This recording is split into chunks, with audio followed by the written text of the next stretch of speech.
When I first arrived in Ho Chi Minh from Hanoi, I was really shocked because I almost felt like I was back in America, just for a little bit, the first initial shock. Um, it's a very, very modern city. It has a lot of traffic and a lot of motorbikes, and it's similar to Hanoi in a lot of ways, but I think some of the largest differences is just the size of Ho Chi Minh City is huge. There's, if I remember correctly, which I might not, I believe there's 9 million people living in that one city. So just the size of the city was massive, and there's a huge downtown area, and it felt like, I don't know if this is a good comparison. It felt like the Los Angeles of Vietnam, just really spread out and with millions of people and a lot of traffic. But the people in the South, they were very laid back and easygoing, and that was a part of Southern Vietnamese culture, this laid back way of life.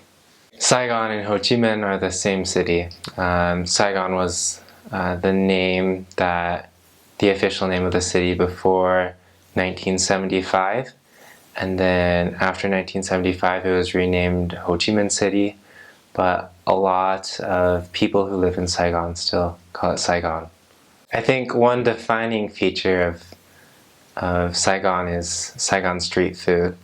Street food is a really big thing in Ho Chi Minh City, and there are, I want to say thousands, because I feel like there's new things that I hadn't seen before every single day I was serving there. There was different types of beef jerky and different kinds of soups and sandwiches and meats and other Vietnamese specialties and other foods that were made up by students that are sold near schools. And it was really kind of cool because all these new dishes and all these old dishes are coming together and they're being sold at every corner. And it was an interesting way to see how Vietnamese culture was represented through food just on the streets. Ho Chi Minh City, it's called Saigon because of the river Saigon, which runs through the whole city, and there are a lot of tributary rivers that go into that. And so Saigon has a lot of bridges, and some of the bridges are very, very tall.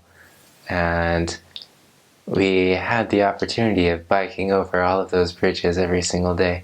And sometimes those bridges were really strenuous, and I didn't like them very much at first because I would always feel really tired after biking anywhere because of all of the bridges we had to cross.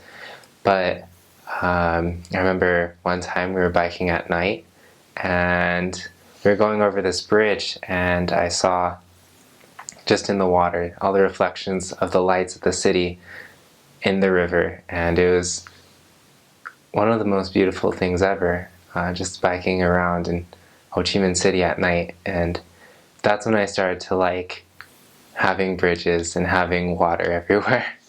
Ho Chi Minh is really cool because it does have a lot of ethnic cultures there. There's a Chinatown in Ho Chi Minh City. There is a Korean sector where signs are even printed in Korean, and a lot of Korean businesses in Saigon. And I think those are the two major foreign populations that live inside of Saigon, are the Chinese and the Koreans.